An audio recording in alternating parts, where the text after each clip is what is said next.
तैयब उर्दगान अबू उबैदा से मुलाकात के लिए रवाना। तुर्क F-16 तैयारे जहाद करने पहुंच गए। नाजरीन, सारी बाजी पलट गई। तैयब उर्दगान ने उम्मत मुसलमा का लीडर होने का हक अदा कर दिया। सुपर पावर से लेकर दुनिया के बड़े बड़े ऐवान भी हिल गए। मुजाहिदीन गालिब आने लगे। तैयब उर्दगान ने सारी बाजी पलट के रख दी। तुर्की से त्यारा उड़ते ही इसराइल की सरजमीन हिल गई। अमेरिका और इसराइल में राब्ते तेज। यमनी मुजाहिदीन के पहुंचते ही प्लान के एन मुताबिक तुर्क जंगी त्यारे और उर्दगान भी मिशन पर रवाना। अबू उबैदा की मदद को तुर्क कौम इकट्ठी। उम्मत मुसलमा के एक होने का वक्त इस्माइल हानिया और अबू उबैदा की सुनी गई। अब फलस्तीन को आजाद होने से कोई नहीं रोक सकता। बाजी एकदम पलट गई। गजा की माओ ने एक बार फिर से अपने बच्चे शहादत के लिए पेश कर दिए। जहाद की खातिर तैयब उर्दगान ने अपना सब कुछ पेश कर दिया। तुर्क जंगी त्यारों का पहला मरकज क्या होगा, तैयब उर्दगान कहां जाएंगे और किस किस से मुलाकात करेंगे, और अबू उबैदा ने हमास मुजाहिदीन को किस बात की खुली छुट्टी दे रखी। आज के इस वीडियो में इस मौजू पर तफसील से बात करेंगे और बताएंगे तुर्की के इस जंग में शामिल होने के बाद इसराइली फौज को कितना जानी और माली नुकसान हो सकता।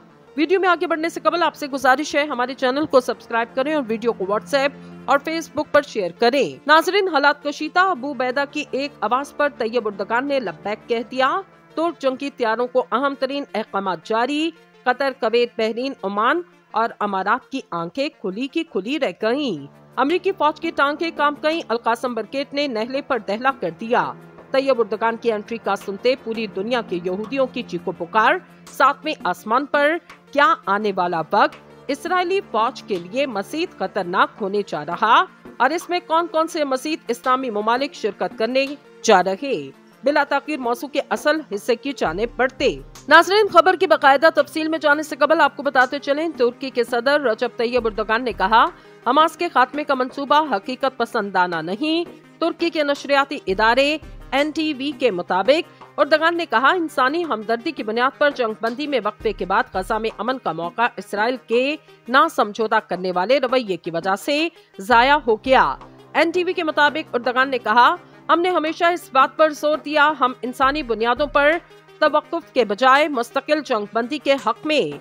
यहाँ अमन का एक मौका था और बदकिस्मती से हमने इसराइल के ना समझौता करने वाले रवैये की वजह से ये मौका खो दिया। ख्याल रहे 24 नवंबर को शुरू होने वाली जंगबंदी में 2 बार तौसी की गई।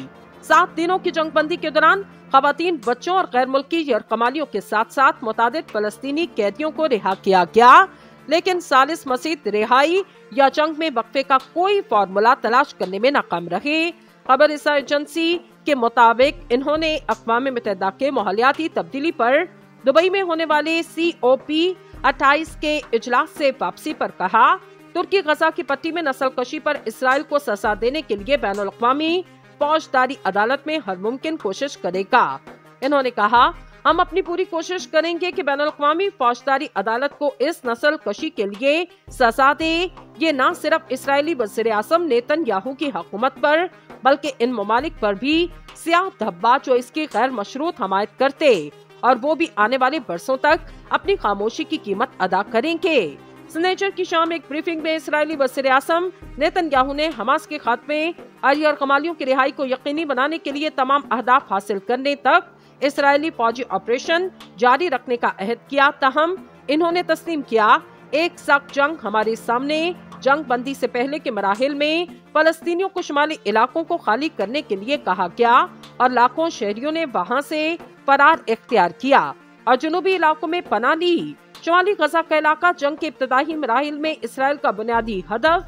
IDF के अरबी जबान के तर्जुमान ने सोशल मीडिया पर नक्शे शाया किए, जिसमें बताया गया शहरियों को किन इलाकों से निकल जाना चाहिए।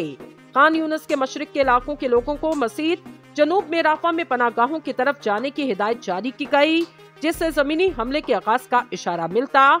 कई हफ्तों की लड़ाई के बाद फलस्तीनी इलाके गजा में महदूद वसाइल के साथ काम करने वाले हॉस्पिटल जाने नुकसान से भर चुके। यहाँ तक कि खान यूनिस का नासिर हॉस्पिटल में कुछ मरीजों का फर्श पर इलाज किया जा रहा। 4 बच्चों की मां सुमैरा ने कब्रिस्तान इदारे को बमबारी के बारे में बताते हुए कहा, ये इनके लिए खौफनाक तरीन रात थी। इन्होंने कहा, पिछले 6 हफ्तों में जब से हम यहाँ पहुँचे ये इन बदतरीन रातों में से एक थी जो हमने खान यूनस में गुजारी। हमें बहुत डर है कि वो खान यूनस में दाखिल हो जाएंगे। अक़वाम मुत्तहिदा के इदारे यूनिसेफ के तर्जुमान जेम्स एल्डर्स नेचर के रोज खान यूनस में थे। इन्होंने BBC को बताया, फिज़ाई हमला दोबारा शुरू होने से पहले ही हॉस्पिटल में होने वाले जख्मियों से भरे हुए इन्होंने कहा कि राहदारियों में खून बह रहा। वहाँ माएं एक बार फिर अपने बच्चों को उठाए हुए जो बज़ाहिर मुर्दा लगते। खैराती इदारे फ़लस्तीनी हिलाल अहमद ने तस्दीक की कि सनेचर के रोज मिस्र से 100 इमदादी लारियों को गजा में दाखिल होने की इजाजत दी गई, लेकिन जुमे के रोज इलाके में इंसानी बुनियादों पर कोई सामान नहीं भेजा गया। रजब तैयब एर्दोगान ने कहा, हमास के खात्मे का मंसूबा हकीकत पसंदाना नहीं। तुर्की के नशरियाती इदारे NTV के मुताबिक एर्दोगान ने कहा, इंसानी हमदर्दी की बुनियाद पर जंगबंदी में वक्फे के बाद गजा में अमन का मौका इसराइल के ना समझौता करने वाले रवैये की वजह से जाया हो गया। NTV के मुताबिक एर्दोगान ने कहा, हमने हमेशा इस बात पर जोर दिया, हम इंसानी बुनियादों पर तवक्कुफ के बजाय मुस्तकिल जंगबंदी के हक में। यहाँ अमन का एक मौका था और बदकिस्मती से हमने इसराइल के ना समझौता करने वाले रवैये की वजह से ये मौका खो दिया। ख्याल रहे 24 नवंबर को शुरू होने वाली जंगबंदी में 2 बार तौसी की गई। 7 दिनों की जंगबंदी के दौरान खवातीन, बच्चों और गैर मुल्की यरकमालियों के साथ साथ मुतादिद फलस्तीनी कैदियों को रिहा किया गया, लेकिन सालिस मसीह रिहाई या जंग में वक्फे का कोई फॉर्मूला तलाश करने में नाकाम रहे। खबर रसा एजेंसी के मुताबिक इन्होंने अक़वाम मुत्तहिदा के माहौलियाती तब्दीली पर दुबई में होने वाले COP28 के इजलास से वापसी पर कहा, तुर्की गजा की पट्टी में नस्ल कशी पर इसराइल को सजा देने के लिए बैनुल अक़वामी फौजदारी अदालत में हर मुमकिन कोशिश करेगा। इन्होंने कहा, हम अपनी पूरी कोशिश करेंगे कि बैनुल अक़वामी फौजदारी अदालत को इस नस्ल कशी के लिए सजा दे। ये न सिर्फ इसराइली वज़ीर आज़म नेतन्याहू की हुकूमत पर बल्कि इन ममालिक पर भी स्याह धब्बा जो इसकी गैर मशरूत हमायत करते, और वो भी आने वाले बरसों तक अपनी खामोशी की कीमत अदा करेंगे। सनेचर की शाम एक ब्रीफिंग में इसराइली वज़ीर आज़म नेतन्याहू ने हमास के खात्मे और यरकमालियों की रिहाई को यकीनी बनाने के लिए तमाम अहदाफ हासिल करने तक इसराइली फौजी ऑपरेशन जारी रखने का अहद किया। ताहम इन्होंने तस्लीम किया, एक सख्त जंग हमारे सामने। जंग बंदी से पहले के मराहिल में फलस्तीनियों को शुमाली इलाकों को खाली करने के लिए कहा गया और लाखों शहरियों ने वहां से फरार इख्तियार किया और जुनूबी इलाकों में पनाह ली। शुमाली गजा का इलाका जंग के इब्तदाई मराहिल में इसराइल का बुनियादी हदफ। IDF के अरबी जबान के तर्जुमान ने सोशल मीडिया पर नक्शे शाया किए जिसमें बताया गया शहरियों को किन इलाकों से निकल जाना चाहिए। खान यूनस के मशरिक के इलाकों के लोगों को मजीद जनूब में राफा में पनाहगाहों की तरफ जाने की हिदायत जारी की गई, जिससे जमीनी हमले के आगाज का इशारा मिलता।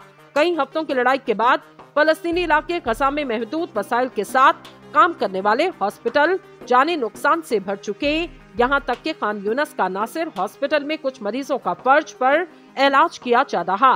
4 बच्चों की मां सुमैरा ने खबरसा इदारे को बमबारी के बारे में बताते हुए कहा, ये इनके लिए खौफनाक तरीन रात थी। इन्होंने कहा, पिछले 6 हफ्तों में जब से हम यहाँ पहुँचे, ये इन बदतरीन रातों में से एक थी जो हमने खान यूनस में गुजारी। हमें बहुत डर है कि वो खान यूनस में दाखिल हो जाएंगे। अक़वाम मुत्तहिदा के इदारे यूनिसेफ के तर्जुमान जेम्स एल्डर्स नेचर के रोज खान यूनस में थे। इन्होंने BBC को बताया, फिज़ाई हमला दोबारा शुरू होने से पहले ही हॉस्पिटल में होने वाले जख्मियों से भरे हुए इन्होंने कहा कि राहदारियों में खून बह रहा। वहाँ माएं एक बार फिर अपने बच्चों को उठाए हुए जो बज़ाहिर मुर्दा लगते।